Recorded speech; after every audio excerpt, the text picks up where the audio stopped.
안녕하세요. 청소년 상담사 3급이죠. 자, 우리 발달 심리 파트입니다. 제가 맡은 파트는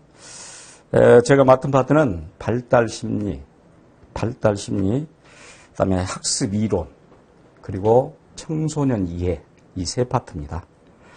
자, 발달 심리. 자, 발달 심리라는 것은 거의 이제 교육학적인 파트입니다, 사실은. 그래서 많은 학자들 이름이 전개돼요. 물론 시험에는 뭐 어떤 학자가 어떻게 했냐, 필요한 부분은 어떤 이론적인 부분에서 나옵니다만은 일반적인 것, 뭐 개괄적인 것, 그런 부분은 굳이 뭐 학자를 이름 몰라도 관계는 없어요. 여하튼 간에 학자가 꼭 시험에 나오게 된다라고 하는 것은 제가 그때그때 말씀드리겠습니다. 물론 학자들을 시험에 냈을 때 상당히 곤란을 느끼는 경우도 있습니다. 헷갈린 경우도 있다는 것이죠. 자, 여하튼 이제 그런 부분은 제가 말씀드릴 것이고, 자, 일단 발달심리학의 맨 처음에 발달심리학 기초, 발달이란, 우리가 발달 그러면 영어로 뭐라 그럽니까? development라고 그러죠.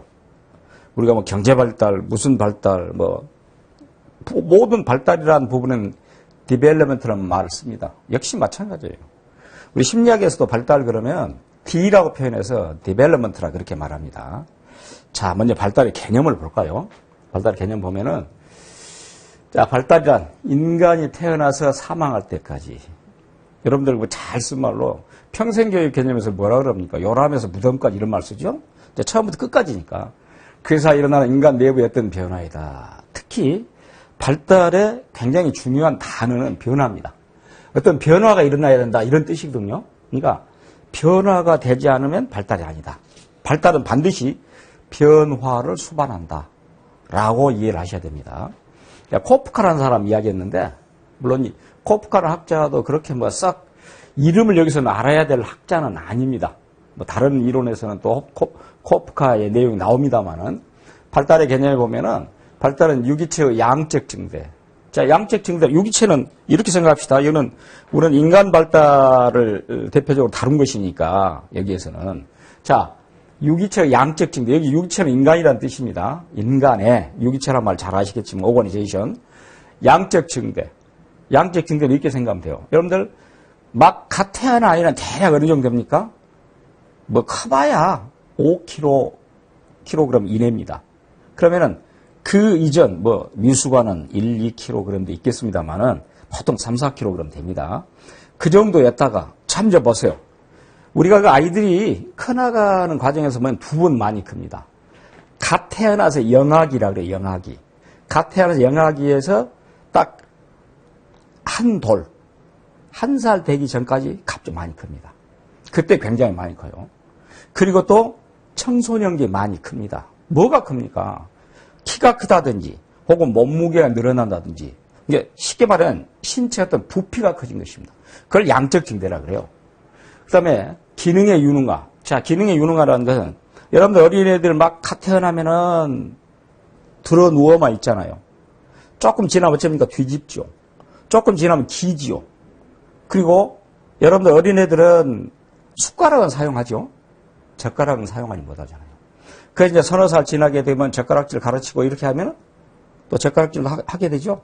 그런 기능이란 그런 것입니다. 물론 뭐 두뇌 발달도 들어가겠지만 여기서 기능의 유기화란 말은 기능이 신체의 모든 부분과 같이 묶어서 간다.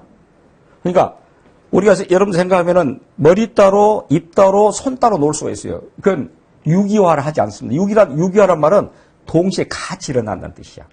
그러니까 여러분들 보세요. 자, 지금 여러분들 입장에서는 텔레비전 보면서 귀로 다른 것도 들으면서 손으로 다른 거 하면서 이렇게 하죠. 그것도 그렇게 크게 문제가 없잖아요. 그런 게 바로 유기화라고 말해요. 그렇게 된다. 구조의 정밀화, 세심하게 된다는 거지, 정밀화라는 건. 그래서 양적 증대, 벌써 똑같은 말입니다. 키가 크고 몸무게가 늘어나고 사용하는 어휘수가 증가한다. 단어가 많아지죠. 기능의 유능화, 신생아는 마음대로 몸을 움직일 수 없지만 점차 혼자 앉아 걷게 된다. 그렇죠? 대부분 여러분들 보면 이제 한 살 전후, 만 태어나서 한 살 전후, 그때가 되면은 걷게 되죠. 그것도 이제 일종의 기능에 유능합니다. 구조의 정밀화.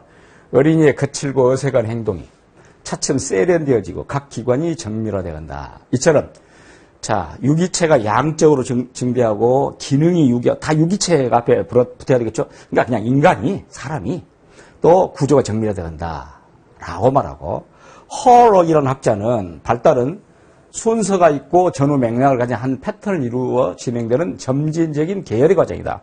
점진성, 계열성. 점차, 그러니까 이런 것들이 여러분들 순서가 있고 전후 맥락을 가진 한 패턴을 이루어 진행되는 점진적인 계열의 과정이다. 여러분들 이제 이런 말을 씁니다. 우리 발달을 이야기할 때 나선형이라는 말을 써요. 나선형. 나선형이라는 말은 뭐냐면 나사못을 박을 때 조그맣게 박으면은 점점 커지죠? 그리고 폭과 깊이가 넓어지죠? 이런 게 계열화됐다. 나선형이다. 이렇게 말하거든요. 그러니까요.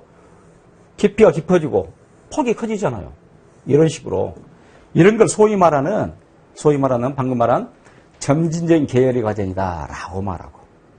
발달은 유기체의 분화와 중심화. 분화라는 건 쪼개진 것이고, 중심화라는 건 우리 심장에서부터, 여러분들 어린애들 막 태어나면은 어디만 보입니까?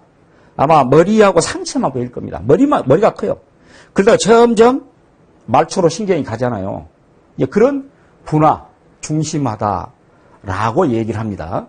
자, 또 성숙, 성장, 삭습. 이 말도 우리 그냥 아무런 의미 없이 쓰고 있습니다만은 성장은 그로스라 그래서 양적인 것이고 성장이라는 것은 성숙이라는 것은 이거 자연 발생적인 것.